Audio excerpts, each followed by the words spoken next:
Welcome back to part 2 of That Umbrella Guy's Unfortunate Timeline. If you're here because you like my content, please make sure to like, comment, and subscribe. If you're here because you don't like what I'm doing with these videos, I'm only here because Senpai's Home told me to make these videos, and this is all of his doing. For those that don't know what's about to happen, it means you haven't caught part 1. It's pretty important that you do that. Link in the description. I want everybody to know that I've heard your complaints. Some people didn't like my senpai-esque high-pitched voice. A couple people said I have a small dick. Point is, I've heard your complaints and I'm working on fixing these things moving forward. Don't forget, this video is going to go over the fact that Tug's wife catfished somebody for dick pics. And stick through to the end of this video, and that especially goes for if you're listening to this, Matthew Lewis or Ashley Lewis, because I have a direct message for both of you at the end of this video.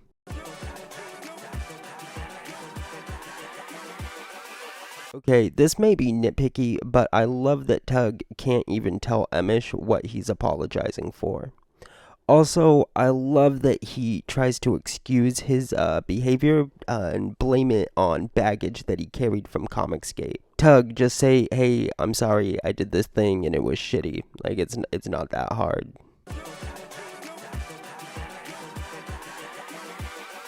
Of course, this event was gonna make it onto the timeline. First of all, this is absolutely dumb. Tug's mailbox got smashed because of his docs. Keep in mind that Tug's address hasn't been shared yet. That event still hasn't come up. To imply that this has anything to do with Weeb Wars or Comicsgate is a complete load of shit. Maybe it got smashed. It probably didn't. It definitely didn't. But like, let's say maybe it got smashed. Why couldn't it have just been some asshole teenagers? Furthermore, you see that duct tape?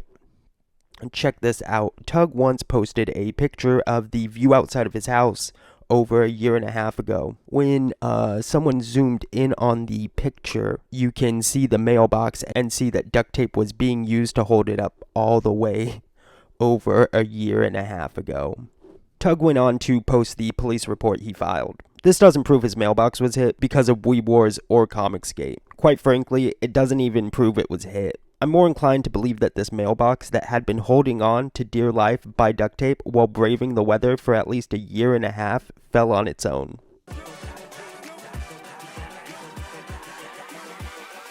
This is fucking hilarious. CPS, Comic Book Protective Services. Props to whoever made this account. On August 1st, 2019, Tug's Docs hits Kiwi Farms. I'm not showing it on screen because there's just going to be a lot of people crying about it if I do. However, link in the description if you want to check it out. But something to make note of, according to this article posted on Bounding Into Comics, Tug claims he'd been doxxed back in 2018, which makes me wonder what's the problem with him getting doxxed in 2019? Wouldn't it already be out there on the internet? Unless Tug didn't actually get doxxed in 2018, and he just used it back then to garner sympathy and viewers. But no, that couldn't be Tug. He doesn't do that. As we can see here, Tug claims that someone sent 3 women unsolicited dick pics. However, there's only one woman that ever released these pictures, the only one woman that was ever known to have had these pictures. I will not be showing them here, because I want to be able to hold on to this YouTube channel. But check out this tweet from the man who had sent the dick pics, and as you can see here on screen, it's pretty clear that they were sexting. And I don't know if you guys remember that account at Lola Meets, but we had proven that they were at WowC19 along with many other accounts. Tyler has a comic. How you doing, sir? Rose Tico. Doing good. Be better if I was sucking dick behind a pizza parlor like you. I was waiting for somebody. I was waiting for a hater to show up. That's a strange voice to hear coming out of Rose Tico. I know, it's great. Oh, horrible. It'd be stranger if I was sending dick pics to your wife, Tug. Oh, God. All right, let's kick this guy.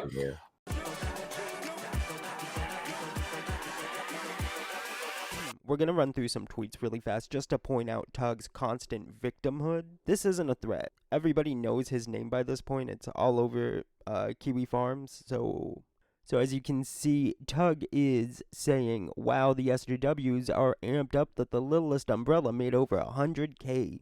They decided to share his old pictures today that they took from his workplace.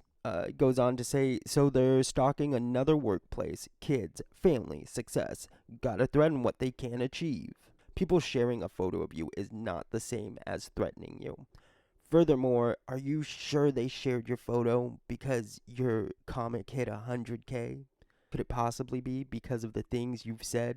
Your wife doxing Ren? Your wife catfishing dick pics? Generally running gay ops? Monica Rial did not call for people to find out where you work. I mean, I don't agree with what she's saying in that, but she's clearly asking the question if anybody's called to see if you still work somewhere. Even more disgusting is that in this video, he's blatantly saying that these claims he's making are bumping up his numbers and the amount of money he's getting. Problem is, the claims he's making aren't true, making it grifting. If anybody needs more convincing that this account on screen in this archive at best 912156 is at wowc19, let me explain how archiving works. The way it works is you post a URL link into an archiving website, and it basically takes like a snapshot of how the website looked on that day. Because Ashley is too dumb to delete her past tweets, I was able to update the archive. This is just undeniable proof that the accounts are linked, right? Because the archives don't lie. They're just a snapshot taken on that day when somebody decided to put the link into the archiver.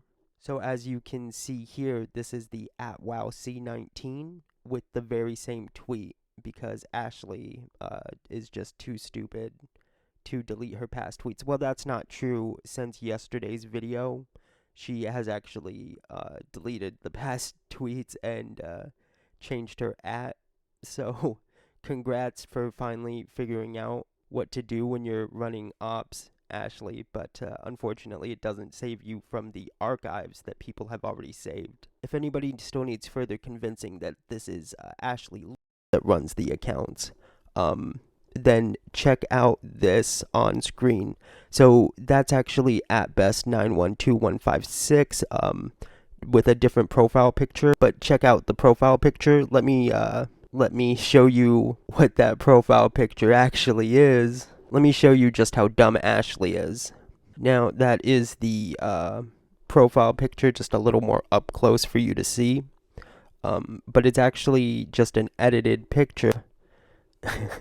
Ashley Lewis's Facebook profile picture. Good one, Ashley.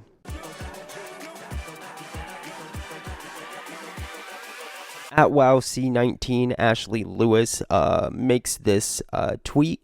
Some people were wondering in the last video how I mentioned that Ashley Lewis mocks Chrissy's mom's suicide. Well, here we're finally gonna show it. So if obviously you wouldn't just believe that that's her mocking Chrissy's mom's suicide, of course not. But here, let's run through a couple instances of her doing it.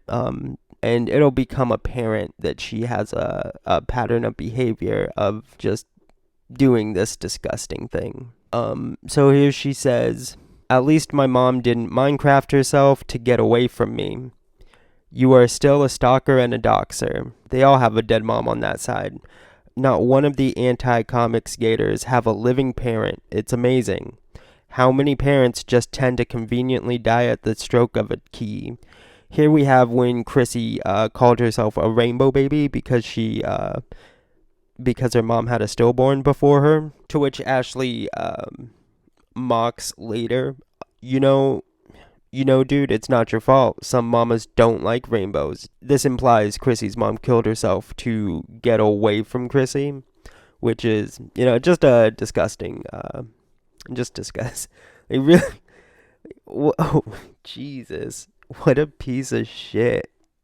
Imagine being married to that. This seems innocent enough. It seems like a self-awareness thing. But given Ashley's history, press X to doubt.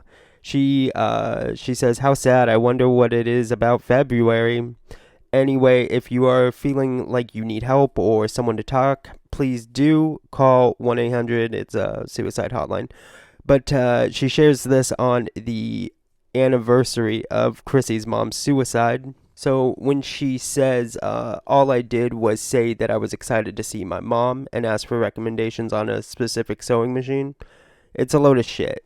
Because she knows none of you guys, none of us are going to call her on it. And she's been able to get away with it. So that is it for the timeline. There's newer instances of Tug and Ashley Lewis's disgusting behavior, but I think you get the point. There were plenty of other examples I could have added, but we'd have been here for quite some time. I'd like to end this video with a direct message to Matthew and Ashley Lewis. You two are the most disgusting pieces of trash that I've ever had the displeasure of looking into. Honestly, it wouldn't be so bad if it was just your constant shit hate antics or your constant victim play, but both. Seriously, that's what just makes it really fucking frustrating. You guys are such low-life pieces of shit. I made sure not to mention your daughter in this video, but I think you guys should seriously get off the internet and raise your fucking kid. She seems like a sweet girl, and it would truly, and I mean this, it would truly be a shame if she ever grew up to be even a quarter bit like you, either of you. Matthew, it's disgusting how you whore your daughter out on YouTube for sympathy dollars. And no, that's not an attack on your daughter. It's a criticism of your shit parenting. Ashley, props on finally deleting your Twitter history. Unfortunately, I still have archives to prove that those accounts belong to you. And Matthew, you're a fucking therapist, or at least were. Matthew, you're always crying and playing victim, so it's very clear to see that you're the woman in this relationship. Ashley, eat shit, and everyone else, please like, comment, and subscribe, and share the video. Thank you, and have a wonderful day.